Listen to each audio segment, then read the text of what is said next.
Hello everyone, this is Praveen Kumar. आज इस video में हम लोग बात करने वाले हैं एडोब फोटोशॉप के बारे में। बेसिकली मैं जिस एडोब फोटोशॉप पे वर्क कर रहा हूँ वो एडोब फोटोशॉप CS6 है। मैं इसको ऑलरेडी ओपन कर चुका हूँ और ये फोटोशॉप CS6 है। सबसे पहले तो हम लोग बात करने वाले हैं एक बहुत ही इम्पॉर्टेंट चीज़। जैसे ही हम फोटोशॉप अपने PC में इंस्टॉल्ड करते हैं तो एक बड़ी प्रॉब्लम आती है जिसको हम लोग बोलते हैं स्क्रैच डिस्क। इसको कई बार क्या होता है ना कि फ़ोटोशॉप में अगर हमने कुछ सेटिंग्स नहीं किए हैं तो ये बार बार हमें मैसेज आता है कि आपका सी ड्राइव फुल हो गया है, सी ड्राइव फुल हो गया है। तो स्क्रैच डिस्क को हमें कैसे खाली करना है उस पर हम लोग बात करेंगे। और स्क्रैच डिस्क ज़रूरी नहीं केवल फ़ोटोशॉप से ही आता है, ये हर सॉफ्टवेयर से आता है। तो सबसे पहले अगर मैं फ़ोटोशॉप की बात करूँ तो हमें जाना है एडिट ऑप्शन में। यहाँ पर प्रेफरेंस आ रहा होगा, इसके अंदर हम जाएंगे, जनरल ऑप्शन आएगा। कंट्रोल की से भी हम लोग शॉर्टकट की से भी हम लोग पहुंच सकते हैं। जनरल ऑप्शन में जब हम लोग जाते हैं तो यहाँ पर सबसे पहले परफॉर्मेंस आता है। ये जो परफॉर्मेंस में मेमोरी यूजेज होता है ये डिफ़ाइन करता है कि हमारा रैम कितना यूज़ हो रहा है। और अगर हमारा रैम 8 GB का है तो मैं रिकमेंड करूँगा कि 80% पर हम सेट कर दें। बट अगर हमारा रैम 4 GB है तो अप्रॉक्सीमेटली इसको 65 तक अप्रॉक्स सेलेक्ट करे रहें। इससे हमारा फ़ोटोशॉप बहुत ही स्मूथली चलने वाला है। एंड अगर ग्राफिक कार्ड वगैरह नहीं लगा हुआ है तो मैं रिकमेंड करूँगा ग्राफिक कार्ड लगवा लें, नहीं तो नॉर्मल जो लगा हुआ है उस पर हम काम कर सकते हैं। एंड सबसे इम्पॉर्टेंट चीज़ स्क्रैच डिस्क। अब जैसे कई बार क्या होता है किसी किसी के कंप्यूटर में केवल सी ड्राइव सेलेक्टेड होता है, तो स्क्रैच डिस्क का ऑप्शन ना आए तो इसके लिए हम अपने दूसरे ड्राइव को भी अलाउ कर दें। इससे क्या होगा कि जैसे कुछ सॉफ्टवेयर होते हैं वो थोड़े बहुत अपने फाइल खुद ही से क्रिएट करते हैं और सी ड्राइव में डालने लगते हैं। तो अगर हमने किसी और ड्राइव को भी अलाउ कर दिया तो ये फुल होने का जो मैसेज आता है वो शो नहीं होगा। और इसको करने के बाद हम ओके कर देंगे। कुछ चीज़ें और भी हैं जो हम देखते हैं यहाँ पर, जैसे इंटरफेस। जैसे हमें कभी थीम वगैरह चेंज करना है फ़ोटोशॉप का तो हम यहाँ से जाकर थीम भी चेंज कर सकते हैं। मैं इसको नॉर्मल रहने देता हूँ।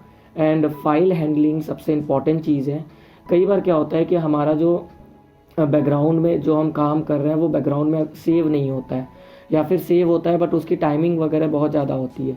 तो अगर गलती से कंप्यूटर बंद हो गया तो वो हमारा फाइल फिर से हमें करना पड़ता है, हमारे पूरे प्रोजेक्ट हमें फिर से बनाने पड़ते हैं। तो ऑटोमेटिक सेव के लिए हम यहाँ पर 5 मिनट सेव कर देते हैं। ये कुछ इंपॉर्टेंट चीज़ें थी जो मैंने डिस्कस किया। अब मैं थोड़ा सा और भी सॉफ्टवेयर्स के जो स्क्रैच डिस्क के मैसेजेस आते हैं उनको कैसे रिमूव करना है इस पर हम लोग बात करते हैं।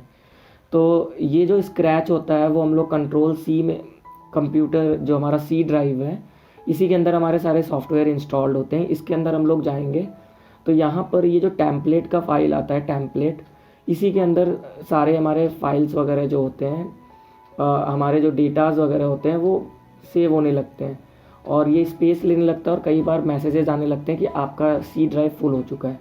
तो इसके लिए हमें करना क्या है, तो हम दूसरा ऑप्शन भी होता है, कंट्रोल्स राइट क्लिक करेंगे लोकल डिस्क C पर, प्रॉपर्टीज़ में हम लोग जाते हैं, यहाँ पर डिस्क क्लीनअप करते हैं। तो डिस्क क्लीनअप जब हम लोग करते हैं तो ये थोड़ा सा टाइम लेगा। हमारे जितने भी स्क्रैच फाइल्स वगैरह हैं उसको ये ऑटोमेटिकली क्लीन कर देता है। तो इसको जैसे ये हम देख पा रहे हैं इस तरीके से स्कैनिंग लेने लगता है और जितने भी अनवांटेड फाइल होते हैं लोकल डिस्क C में उसको ये रिमूव करता है। तो स्क्रैचेस के मैसेज ना आए तो ये हमें ये ऑप्शन करना होता है। इसको करने में थोड़ा सा टाइम लगेगा।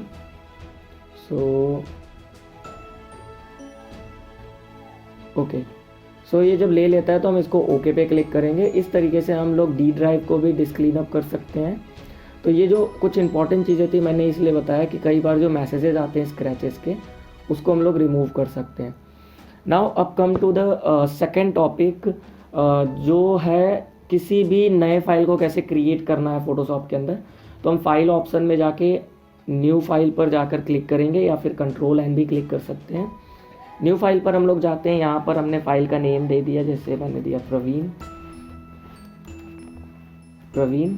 एंड यहाँ पर कई सारे फाइल्स के साइज़ आते हैं, जैसे क्लिपबोर्ड होता है। क्लिपबोर्ड को हम सिंपली एक एग्जांपल से समझ सकते हैं। जैसे मैंने ये इंटरनेट ओपन किया है, टेक एन एग्जांपल, मैंने ये फाइल लिया है, इसको मैंने कॉपी कर लिया। टेक एन एग्जांपल, मैंने कोई भी फाइल सेलेक्ट कर लिया, कॉपी कर लिया। कॉपी करने के बाद जैसे ही मैं इसको फिर से ओपन करता हूँ, मैं न्यू पर गया और मैंने सैम्पल में नेम लिखा और मैंने क्लिपबोर्ड पे चूज़ कर दिया। तो क्लिपबोर्ड में क्या होता है, जो भी फाइल मैं कॉपी करा रहूँगा, सिलेक्टेड एरिया को हम कॉपी करे रहेंगे, उसी का विड्थ और हाइट यहाँ पर क्रिएट होता है। अब जैसे मैंने यहाँ पे ओके किया तो उसी साइज़ की फ़ाइल क्रिएट होगी और मैं पेस्ट करूँगा तो वो बिल्कुल फुली पेस्ट हो जाता है। सो इस तरीके से कहीं ना कहीं हम क्लिपबोर्ड पेज को, न्यू पेज को हम ओपन कर सकते हैं। ना कंट्रोल एन।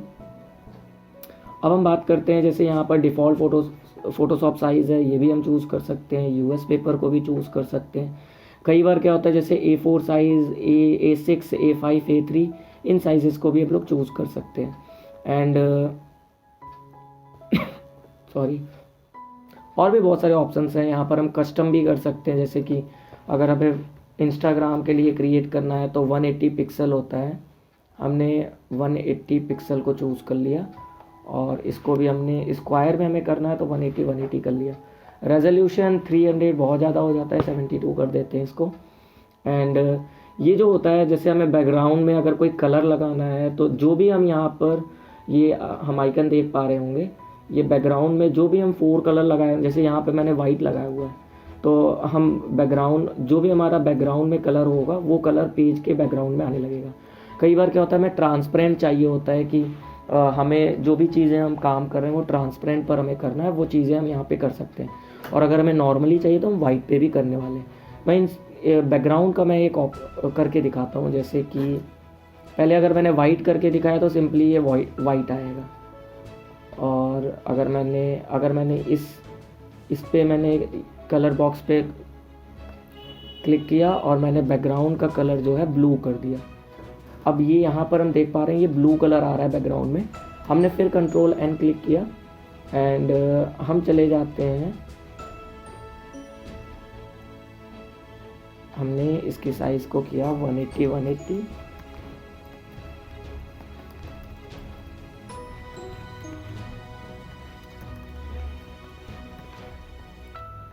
एंड अब मैंने बैकग्राउंड कलर पे चूज़ किया तो जो भी हम बैकग्राउंड मैंने लिया था वही बैकग्राउंड यहाँ पर होने लगता है। सो ये था एक बैकग्राउंड वगैरह लगाने के लिए। इसको हम लोग दोबारा से चेंज भी कर सकते हैं। एडिट में जाएंगे हम लोग, यहाँ पर फिल ऑप्शन आ रहा होगा या फिर शिफ्ट F5 भी क्लिक करके हम, जैसे अगर हमने स्टार्टिंग में चेंज नहीं किया तो हम स्टार्टिंग में जाकर चेंज कर सकते हैं। जैसे फोरग्राउंड का मतलब होता है जो फ्रंट वाला होता है, और हम पैटर्न भी लगाना चाहें तो हम पैटर्न भी लगा सकते हैं। हम यहाँ पर जाकर कलर, यहाँ से ही कलर चूज़ कर सकते हैं। कोई भी कलर हम लगाना चाहें प्रॉपरली हम लोग जाकर यहाँ से चूज़ कर सकते हैं। सो ये था बैकग्राउंड कलर कैसे चेंज करना है। अब हम बात करते हैं ट्रांसपेरेंट। अगर हमें कोई ट्रांसपेरेंट फाइल क्लियर करना है तो जैसे मैंने न्यू पर क्लिक किया एंड यहाँ पर मैंने ट्रांसपेरेंट कर दिया और इसको मैं 180 कर देता हूँ। मैं इंस्टाग्राम पोस्ट के लिए स्क्वायर साइज़ लेके चल रहा हूँ।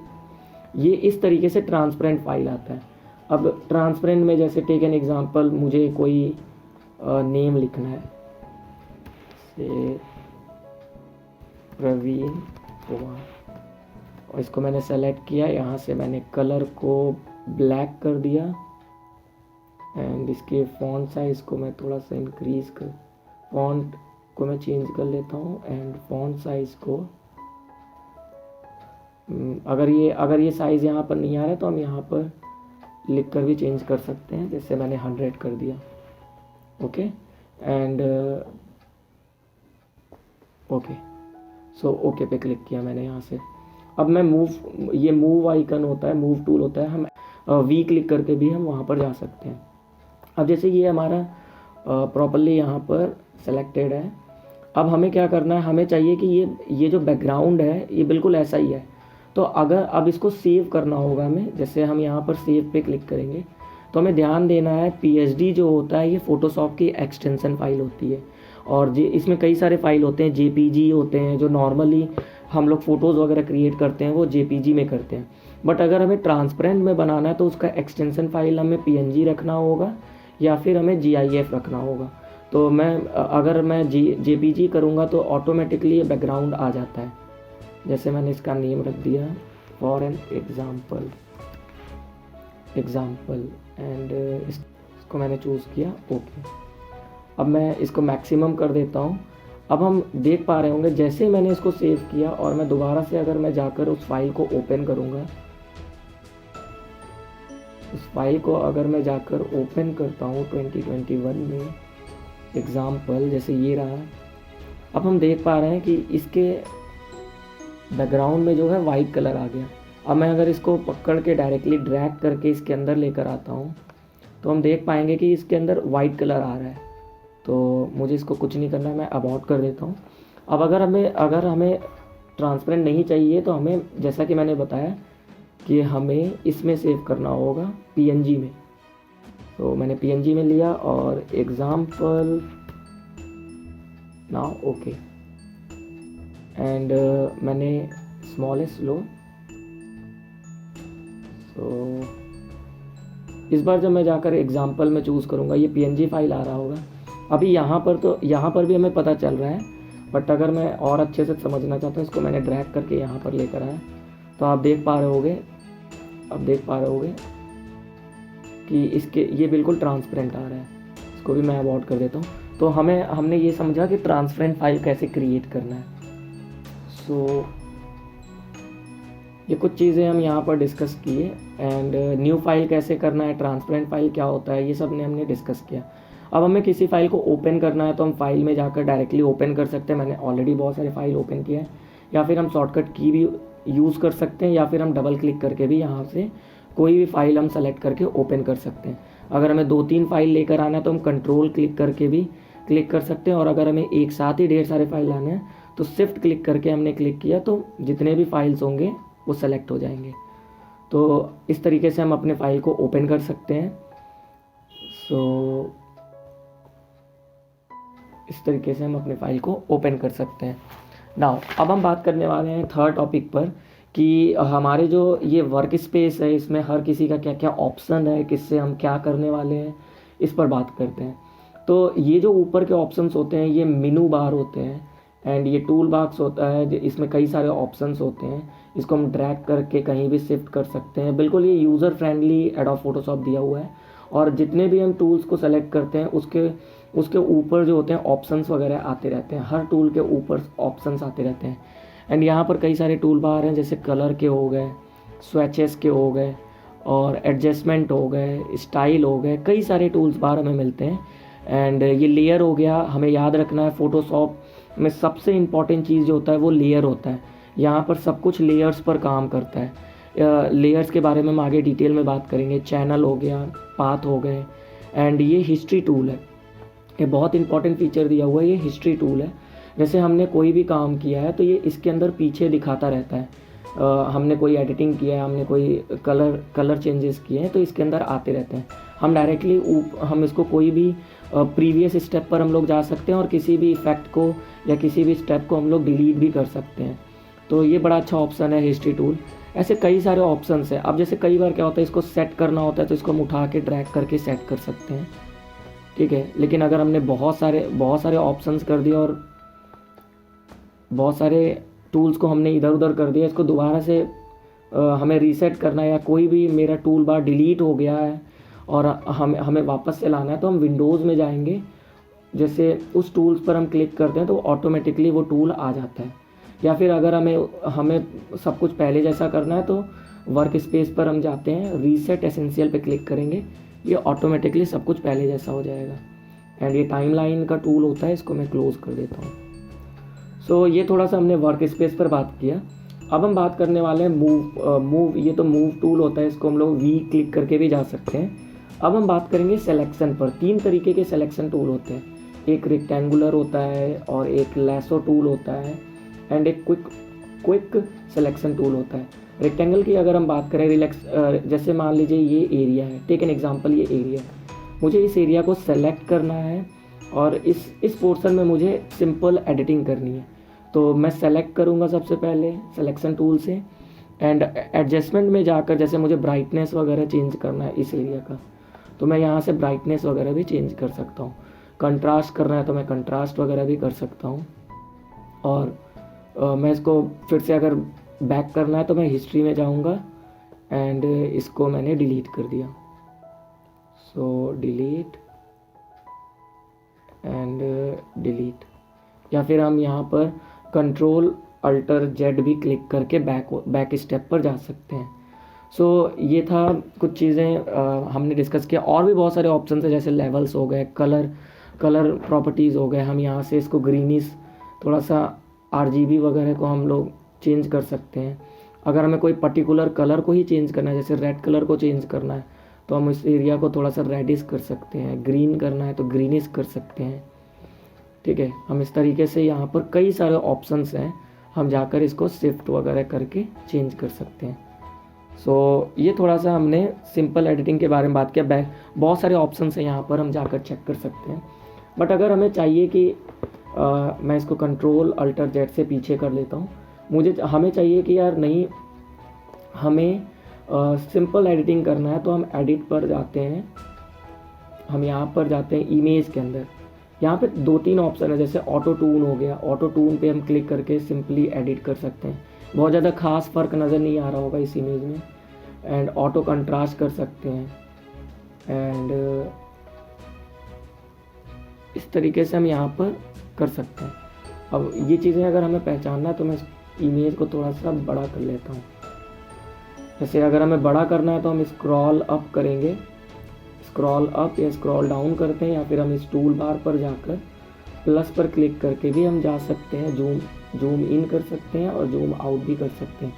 या फिर हम चाहें तो शॉर्टकट की भी यूज़ कर सकते हैं। जैसे ये मेरा मूव टूल पर मैं हूँ, मैंने कंट्रोल स्पेस बार क्लिक किया तो प्लस साइन आता है और मैं क्लिक करके वापस जूम इन कर सकता हूँ। या control alter space bar click करते हैं तो माइनस आता है और मैं इसको जूम आउट भी कर सकता हूँ।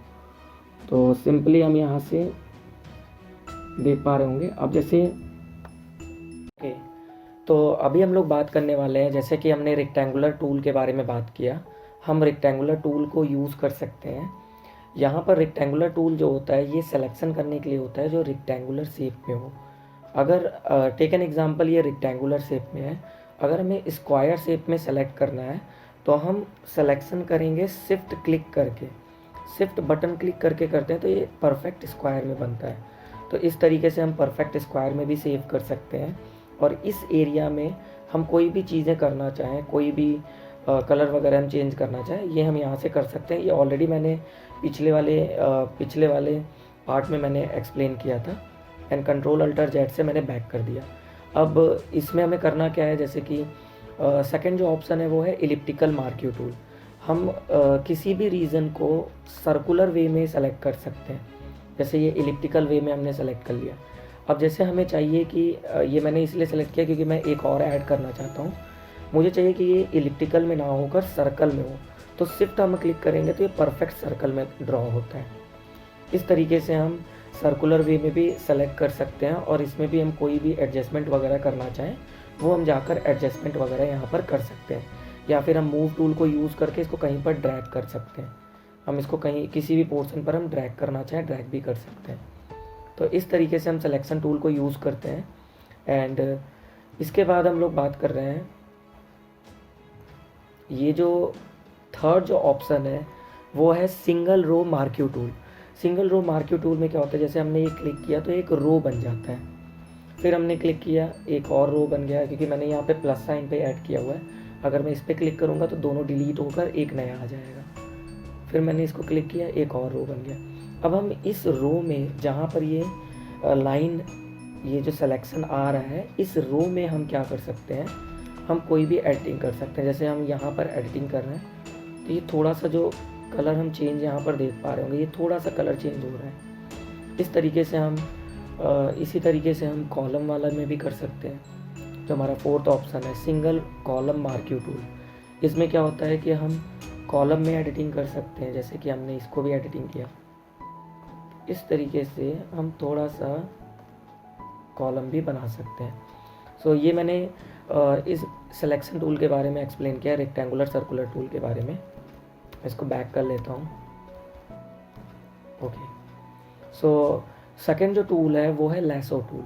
लैसो टूल में पहला जो होता है लैसो टूल, इसमें क्या होता है, हम अपने सेलेक्टेड एरिया को सेलेक्ट करके हम सेलेक्ट कर सकते हैं। इसमें में करना क्या होता है, हमें ड्रैग करना होता है। हम जहाँ जहाँ ड्रैग करेंगे वो पोर्शन सेलेक्ट होने लगता है, लैसो टूल हम बोलते हैं। इस तरीके से भी हम सिलेक्शन कर सकते हैं। सेकेंड जो टूल होता है वो पॉलीगोनल होता है। जैसे हमने क्लिक किया, इस एरिया में हमने क्लिक किया, फिर हम इसको पॉलीगॉन शेप में सेलेक्ट कर सकते हैं। हम पॉलीगोनल शेप में भी सिलेक्शन यहाँ पर कर सकते हैं। एंड जो थर्ड ऑप्शन है वो मेरा सबसे फेवरेट है magnetic lasso tool. Magnetic lasso tool क्या होता है ना, जहाँ जहाँ पर इसको एजेस दिखाई देते हैं वहाँ वहाँ पर ये क्या करता है, ऑटोमेटिकली सेलेक्ट करता रहता है। बस हमें क्या करना है, हमें माउस को उस एरिया पर मूव करते रहना है। जैसे मैं अगर इस सिलेक्शन को करके दिखाऊं, बट इसमें थोड़ी सी प्रॉब्लम ये होती है कि हम जो होता है, हमें प्रॉब्लम आती है, जैसे अगर हमने जूम कर दिया तो हमें कभी कभी दिक्कत होती है। इस तरीके से हम यहाँ पर मैग्नेटिक टूल को यूज़ कर सकते हैं।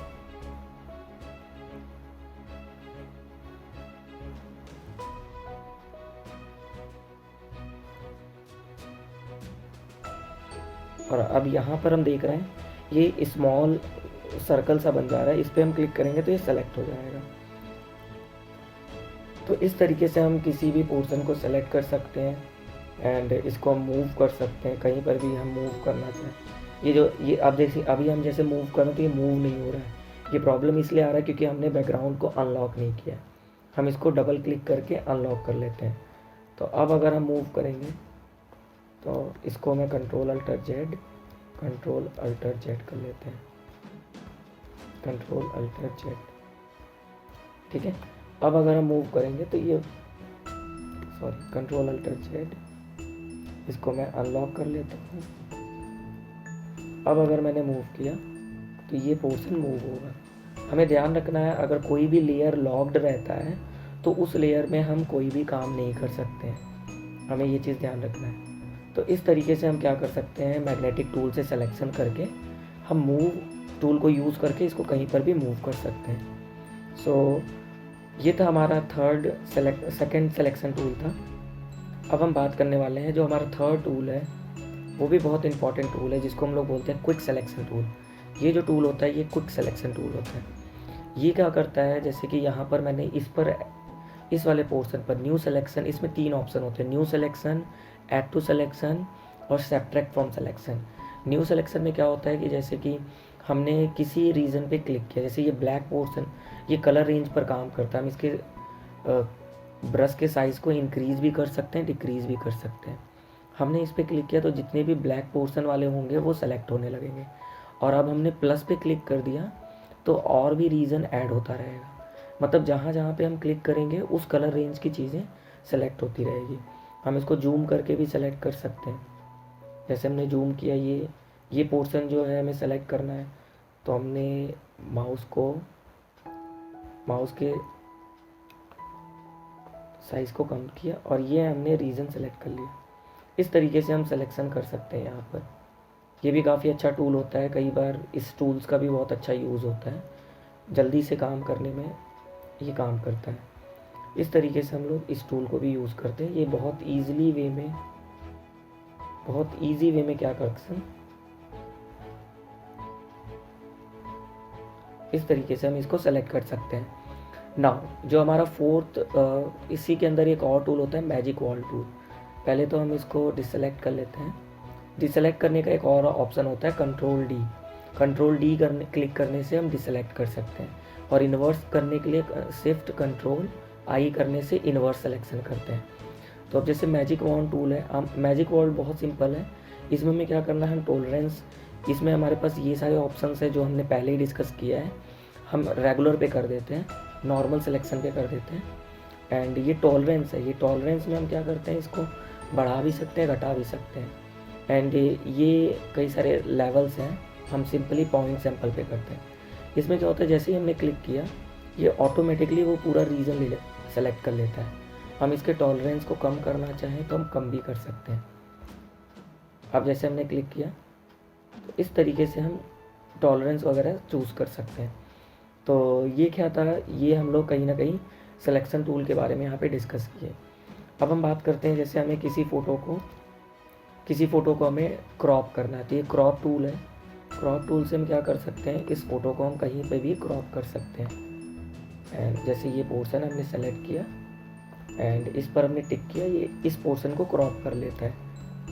कंट्रोल अल्टर जेड से हम बैक पर आ जाते हैं। अब हम बात करने वाले हैं जो हमारा सेकंड जो पॉइंट है, किसी भी जैसे ये इमेज है, ये एक वुमेन है, इनके मतलब इनका ये जो इमेज है, हमें क्या करना है, ये जो मार्क हैं, जो ब्लैक मार्क आ रहे हैं फेस पर, इसको रिमूव कैसे करना है, ये हम लोग करेंगे पैच टूल से।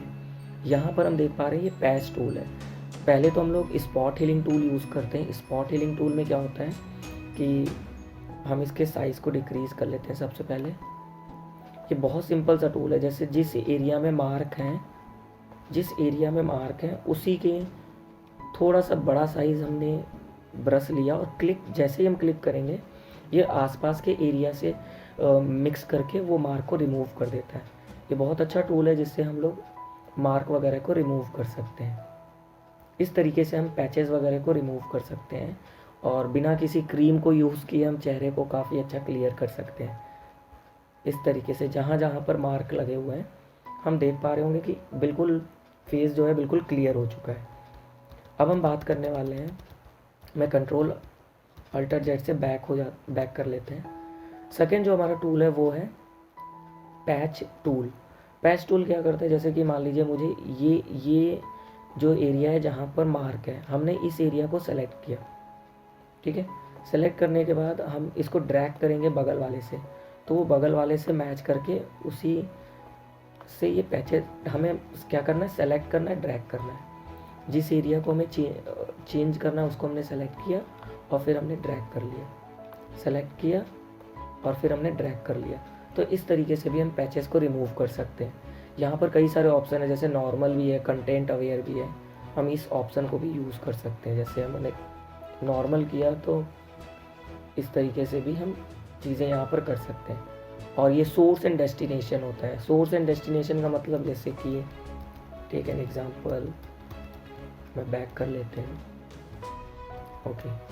सो अगर मैंने डेस्टिनेशन पर क्लिक किया, टेक एन एग्जांपल, अब जैसे मैंने इस एरिया को सेलेक्ट किया, अब ये मेरा डेस्टिनेशन पोर्शन है, मैंने डेस्टिनेशन को सेलेक्ट करके इस पर मूव कर दिया, तो डेस्टिनेशन वाला जो प्ले जो होगा, सिलेक्शन होगा, वो इस मार्क पर आ जाता है।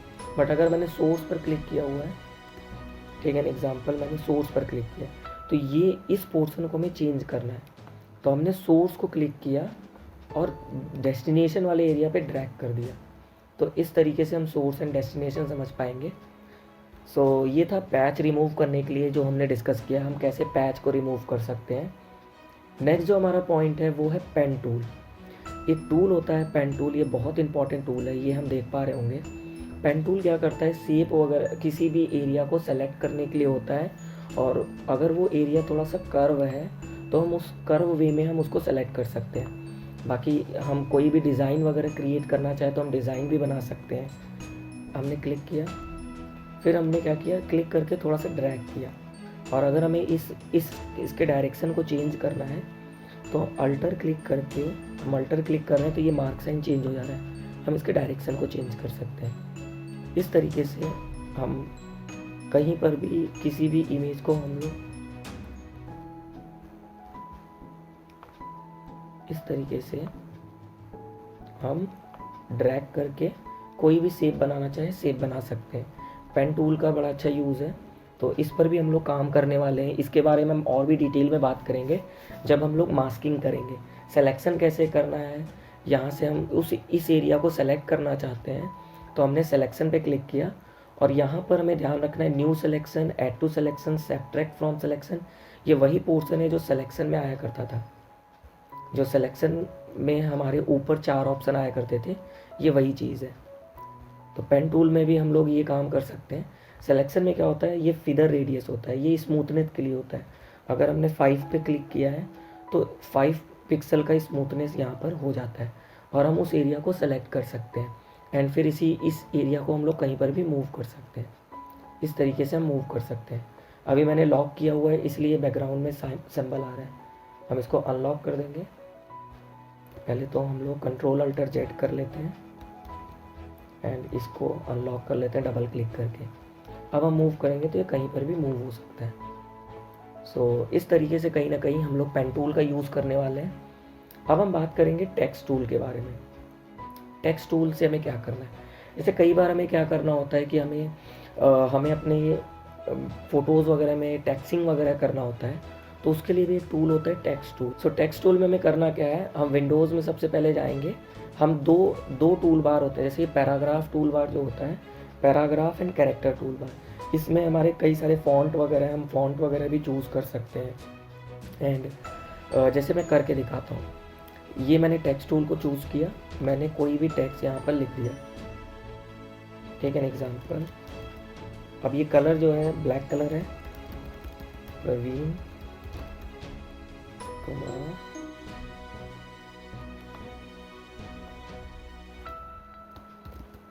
I can make photo edit। सो ऐसे ही मैंने कोई भी टेक्स्ट लिख दिया, मैंने कुछ भी टेक्स्ट यहाँ पर लिख दिया। अब इस टेक्स्ट का अगर हमें फ़ॉन्ट चेंज करना तो हमने इसको सेलेक्ट कर लिया एंड फिर हम कोई भी फ़ॉन्ट यहाँ पर चूज़ कर सकते हैं।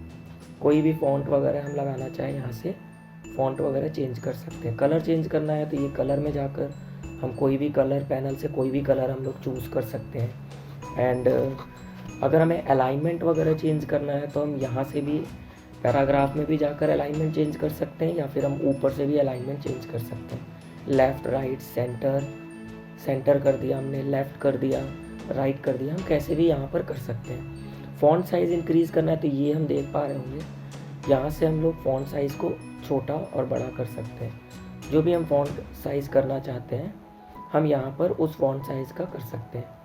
एंड बहुत सारे और भी ऑप्शन है, जैसे स्पेसिंग वगैरह अगर हमें इंक्रीज़ करना है, जैसे ये जो लाइंस हैं, इन लाइनों के बीच में स्पेसिंग करना है तो हम इन लाइन के बीच में स्पेसिंग बढ़ा भी सकते हैं, घटा भी सकते हैं। जो भी हम स्पेसिंग करना चाहें इस तरीके से हम स्पेसिंग वगैरह भी कर सकते हैं। सो इसको मैं Ctrl+Alt+Z कर लेता हूँ, इसको मैं ऑटो कर लेता हूँ। ओके, अब हमें करना क्या है, जैसे कि हमें टेक्स्ट को बोल्ड करना है, इटैलिक करना है, तो ये बोल्ड इटैलिक के ऑप्शन है। अगर हमें सारे को फ़ॉन्ट कैपिटल करने हैं तो हम ये कर सकते हैं। पहला वाले लेटर को कैपिटल, बाकी सभी को छोटे में करने तो ये कर सकते हैं। ये बहुत अच्छा है कि इसमें हम लोग क्या कर सकते हैं, जैसे ये जो एन है इसको हमें ऊपर करना है तो हम इस पर क्लिक करेंगे तो ये ऑटोमेटिकली ऊपर हो जाएगा, एंड इस पर क्लिक किया तो ये नीचे हो जाएगा। इस तरीके से हम कई सारी यहाँ पर एडिटिंग वगैरह हम यहाँ पर कर सकते हैं। और कलर वगैरह भी हम चेंज कर सकते हैं। ये मैंने थोड़ा सा टेक्सिंग के बारे में बात किया, और हम जैसे ही क्लिक करते हैं ये यहाँ पर टेक्स्ट यहाँ पर आ जाता है। अब हम बात करने वाले हैं कि अब जैसे ये टेक्स्ट हमने बाहर क्लिक कर दिया, दोबारा से अगर हमें इसी टेक्स्ट में एडिट करना है तो हम इस टेक्स्ट पे टेक्स्ट टूल बार पर क्लिक करेंगे और इस पर हम क्लिक करके अंदर आ सकते हैं। अगर हमें इस टेक्स्ट को कहीं पर मूव करना है तो हमने मूव टूल पे क्लिक किया और इसको पकड़ के हम कहीं पर भी मूव कर सकते हैं। अब हमें चाहिए कि ये जैसे हमने टेक्स्ट लिखा हुआ है, इस टेक्स्ट में हमें क्या करना है, थोड़ा सा स्टाइल वगैरह लगाना है। तो हम क्या करेंगे, इस टेक्स्ट को हम सेलेक्ट कर लेते हैं, यहाँ से हम और हमें ध्यान देना है इस लेयर को हमें अनलॉक कर लेना है पहले तो डबल क्लिक करके। अब हमें ध्यान देना, अगर मैं इस लेयर को अगर मैं नीचे करता हूँ तो अब हमें ध्यान देना ये जो लेयर होता है ये कैसे काम करता है। जो लेयर सबसे ऊपर रहेगा, जैसे ये सबसे ऊपर है तो फोटोशॉप में सारी चीज़ें लेयर्स के हिसाब से काम करती है। जो ऊपर रहेगा वही लेयर शो होगा। अब जैसे मान लीजिए मैंने इस लाता है और ये जो आई का सिंबल है ये विजिबल करने के लिए होता है। अगर मैं इस पर क्लिक करूँगा तो ये इनविजिबल हो जाएगा, और फिर दोबारा से शो करने के लिए हम इस पर क्लिक कर सकते हैं। एंड ये बहुत सारे ऑप्शन है, जैसे लेयर की ओपेसिटी वगैरह को कम करने के लिए, बढ़ाने घटाने के लिए हो गया। यहाँ पर हम ब्लेंडिंग ऑप्शन चेंज कर सकते हैं, जैसे मल्टीप्लाई कर सकते हैं, कलर बर्न कर सकते हैं, और सॉफ्ट लाइट, कई सारे यहाँ पर ऑप्शन हैं। हम मतलब सेलेक्टेड एरिया को या उस लेयर को हम लोग अलग अलग अलग हम चेंज कर सकते हैं। जैसे मैंने इसको चेंज किया, फ़ोटो है, हम किसी भी तरीके से हम इसको चेंज कर सकते हैं। अब हम बात करने वाले हैं बेसिकली, अगर मैं बैक करूँ इसको, हम बात करने वाले हैं इसमें स्टाइल कैसे करना है। तो इस लेयर को हमने सेलेक्ट किया, इस पर हम राइट क्लिक करेंगे, हम जाते हैं ब्लेंडिंग ऑप्शन पर। ब्लेंडिंग ऑप्शन पे हम जाते हैं, ये कई सारे लेयर स्टाइल के ऑप्शन आते हैं, जैसे बेवल एंड एम्बोस हो गए। बेवल एंड एम्बोस पर हमने क्लिक किया, हम देख पा रहे होंगे इसमें थोड़ा सा डिफरेंस आ रहा है। ये थोड़ा सा ऐसा लग रहा है जैसे 3D हो गया है। 3D पोर्शन में हम चेंज कर सकते हैं, इसकी ओपेसिटी वगैरह को हम चेंज कर सकते हैं। यहाँ से हम कोई भी ब्लेंड ऑप्शन को हम जाकर चूज़ कर सकते हैं। हम देख पा रहे होंगे अलग अलग यहाँ पर स्टाइल वगैरह शो हो रहा है। और हम चाहें तो कॉन्टोर भी लगा सकते हैं, कॉन्टोर के रेंज को हम इंक्रीज़ और डिक्रीज़ कर सकते हैं। टेक्सचर लगाना चाहें हम टेक्सचर वगैरह भी यहाँ पर इंक्रीज लगा सकते हैं। तो इस तरीके से हम बेवल एंड एम्बोस करते हैं। एंड इसको मैं अनसेलेक्ट कर देता हूँ। अब हम बात करते हैं स्ट्रोक पर। जैसे हमें इस फॉन्ट के कॉर्नर में स्ट्रोक लगाना है, तो हम स्ट्रोक वगैरह भी यहाँ पर लगा सकते हैं। इनर शैडो के लिए भी हम इनर शैडो भी क्लिक कर सकते हैं। इनर ग्लो के लिए इनर ग्लो, अब इनर ग्लो में हम देख पा रहे होंगे, इनर ग्लो में भी हम देख पा रहे हैं जैसे ये कलर लगा है, इनर ग्लो में भी हम लोग चेंजेस वगैरह कर सकते हैं। एंड सबसे इम्पॉर्टेंट चीज़ यहाँ पर ड्रॉप शैडो है। ड्रॉप शैडो बहुत अच्छा ऑप्शन होता है। ये क्या करता है कि जो भी हम फॉन्ट लिख रहे हैं उसको 3D इमेज में कर देता है। इस तरीके से हम अलग अलग स्टाइल्स वगैरह भी यहाँ से कर सकते हैं। आउटर ग्लो के लिए हमने इस पर क्लिक किया, ये आउटर ग्लो वगैरह भी हम यहाँ पर कर सकते हैं। यहाँ पर कई सारे ऑप्शन है, कई सारे हम ब्लेंड मोड यहाँ पर यूज़ कर सकते हैं, डार्क एंड जो भी हम चाहें यहाँ पर यूज़ कर सकते हैं। सो इस तरीके से हम यहाँ पर ब्लेंडिंग ऑप्शन का यूज़ कर सकते हैं एंड अपने टेक्स्ट में थोड़ी बहुत एडिटिंग कर सकते हैं। यही काम हम फ़ोटोज़ में भी कर सकते हैं। एक बैकग्राउंड ले लिया, अब हमें करना क्या है, हमें एक फ़ोटो, जैसे एक डॉग का फ़ोटो है, ये जो डॉग है, इस फ़ोटो को हमें करना क्या है, हमें इस फ़ोटो में लेकर आना है, इस फ़ोटो में हमें लेकर आना है। और अब हमारे पास दो तरीका है। पहला तरीका ये है कि हम पेन टूल को यूज़ करें, सेलेक्ट करें और फिर इस इमेज में हम लोग ड्रैग करके ला सकते हैं। इस सिलेक्शन मेथड को हम लोग बोलते हैं डिस्ट्रैक्टिव मेथड बोलते हैं। डिस्ट्रैक्टिव इसलिए बोलते हैं, होता क्या है, ये जब हम ये काम करेंगे तो ये जो इमेज रहेगा उस इमेज को हम दोबारा यूज़ नहीं कर सकते हैं, ठीक है, मतलब वो लेयर को हम दोबारा यूज़ नहीं कर सकते हैं। और दूसरा होता है नॉन डिस्ट्रक्टिव का मतलब होता है मास्किंग। तो हम दोनों चीज़ों के बारे में यहाँ पर डिस्कस करेंगे। सबसे पहले हम लोग बात करते हैं डिस्ट्रक्टिव के बारे में, जैसे पेन टूल का यूज़ कैसे करना है। तो कंट्रोल D से मैंने सिलेक्शन को डिसेलेक्ट कर दिया। अब हमें करना क्या है, हमने इसको जूम किया और इस बैकग्राउंड को मैंने अनलॉक कर लिया डबल क्लिक करके। अब हमें करना क्या है, हमें सेलेक्ट करना है, पेन टूल का यूज़ करना है। हमने ये पेन टूल क्लिक किया और इस रीजन को हमने सेलेक्ट करना स्टार्ट किया। पेन टूल सबसे अच्छा टूल होता है सिलेक्शन करने के लिए, क्योंकि कहीं पर जो कर्व एजेस होते हैं और जहाँ पर हमें कंट्रोल Z करना है, हम कंट्रोल Z भी कर सकते हैं। ये कर्व एजेस को क्या करता है, बहुत अच्छे से सेलेक्ट करता है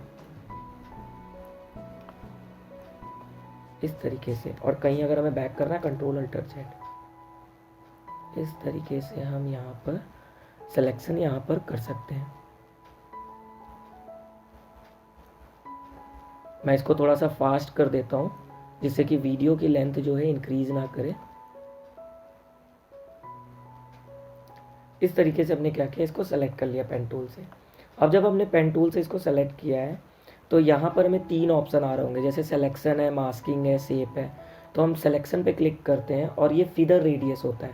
फीदर रेडियस का मतलब क्या होता है, ये स्मूथनेस वगैरह के लिए होता है। ये मैंने ऑलरेडी आपको बताया था। हम फीदर रेडियस को यहाँ पर 5 रख देते हैं, 5 पिक्सल। और ये क्या होता है, ये एरिया हमारा सेलेक्ट हो गया। अब हमें करना क्या है, हमें मूव टूल लेना है और इसको ड्रैग करके उस इमेज में लेके जाना है जिस इमेज जो हमारा बैकग्राउंड है। जैसे ये हमारा बैकग्राउंड फ़ोटो था, हमें इसमें ड्रैग कर दिया। अब जैसे ये साइज़ देख रहे हैं, ये बहुत बड़ा सा साइज़ आ रहा है फ़ोटो, ये डॉग का फ़ोटो बहुत बड़ा सा आ रहा है। तो यहाँ पर एडिट में एक ऑप्शन होता है, यहाँ पर हम देख पा रहे होंगे फ्री ट्रांसफॉर्म क्लिक कर सकते हैं हम लोग, या फिर कंट्रोल T से भी हम यूज़ कर सकते हैं। अब यहाँ पर हम देख पा रहे होंगे ये इस तरीके से एक बॉक्स आ रहा है और यहाँ पर हम कंट्रोल टी हमने किया, फिर से फ्री ट्रांसफॉर्म हो गया। हम इसको कर सकते हैं, हम सेलेक्ट करके छोटा बड़ा कर सकते हैं। और अगर हम शिफ्ट क्लिक किए हुए हैं तो ये डिस्टॉर्ट नहीं करेगा, ये डिस्टॉर्ट नहीं करने वाला है, डिस्टॉर्ट हो जाता है।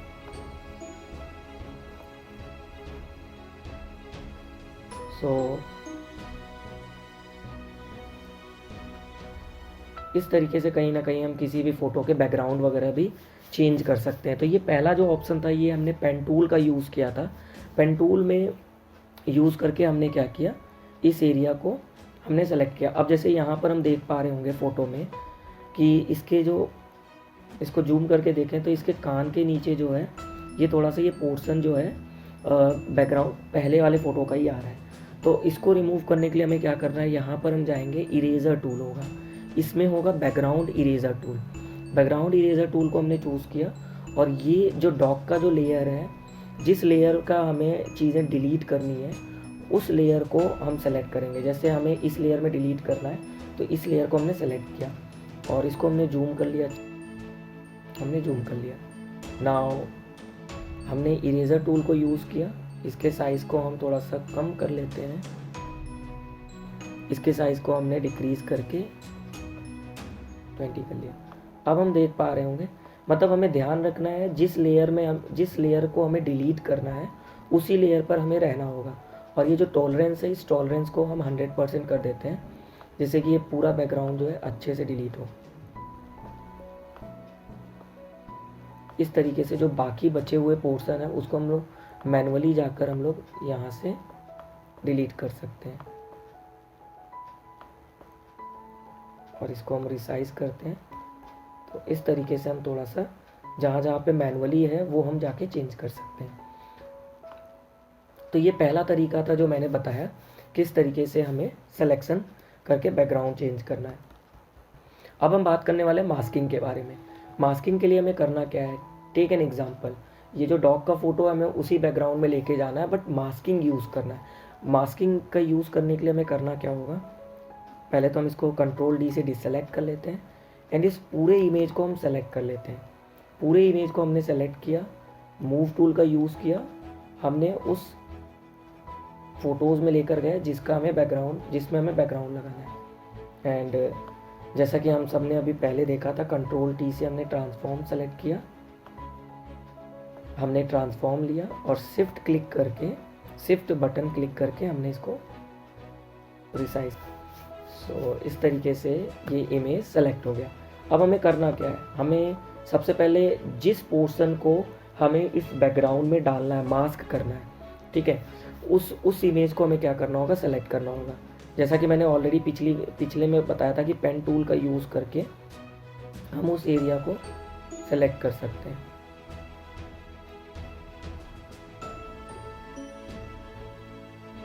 सो इस तरीके से हमने क्या किया, इसको सेलेक्ट कर लिया। सेलेक्ट करने के बाद हमें करना क्या है, सिंपली हमें इसको सिलेक्शन बनाना होगा, इस एरिया को हमें सिलेक्शन बनाना होगा। सिलेक्शन पे हम क्लिक करेंगे, हम फीदर रेडियस को 0.5 कर देते हैं, 0.5 कर देते हैं, न्यू सिलेक्शन। अब मास्किंग का देखिए मतलब क्या होता है, मैं बताता हूँ। मास्किंग का मतलब क्या होता है कि जो पोर्शन हमने सेलेक्ट किया हुआ है, जैसे ये हमारा जो लेयर है ये हमने सेलेक्ट किया हुआ है और इसके पीछे में जो लेयर है, जैसे ये हमारा जो बैकग्राउंड वाला लेयर है, अगर हम इसको इनविजिबल करते हैं, ये जो बैकग्राउंड वाला जो लेयर है, इन दोनों का लेयर जहाँ पर एक दूसरे के ऊपर होंगे उस लेयर को ये रहने देगा, बाकी सारे लेयर को डिलीट कर देता, उसको हम लोग मास्किंग बोलते हैं, ठीक है। और अब जैसे हमें ध्यान रखना है, हमें इस डॉग के लेयर को इस बैकग्राउंड में लेकर आना है, इस डॉग के लेयर को इस बैकग्राउंड में लेकर आना है, तो हमें डॉग के लेयर पर रहना है, डॉग के लेयर को सेलेक्ट करना है और बैकग्राउंड वाले को अनलॉक कर लेना है, बैकग्राउंड वाले को अनलॉक कर लेना है, ओके।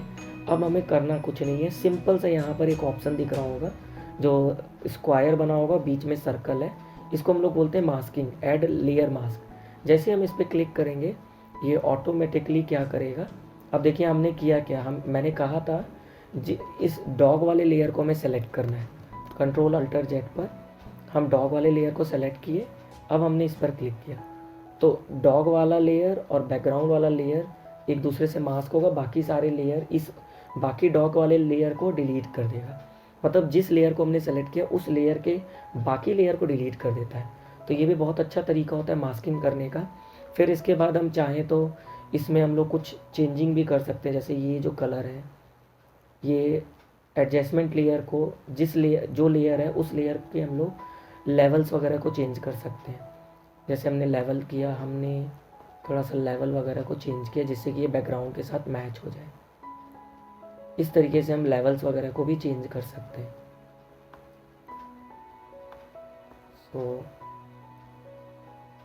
और मास्किंग का बेनिफिट ये होता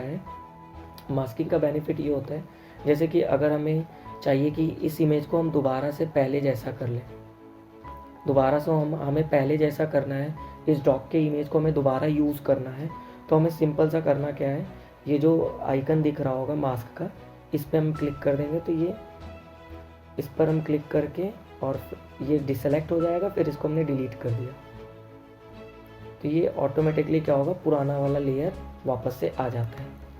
इस तरीके से हम दोबारा, इसीलिए इसको हम लोग नॉन डिस्ट्रक्टिव बोलते हैं, क्योंकि हम इमेज को ख़राब नहीं करते हैं।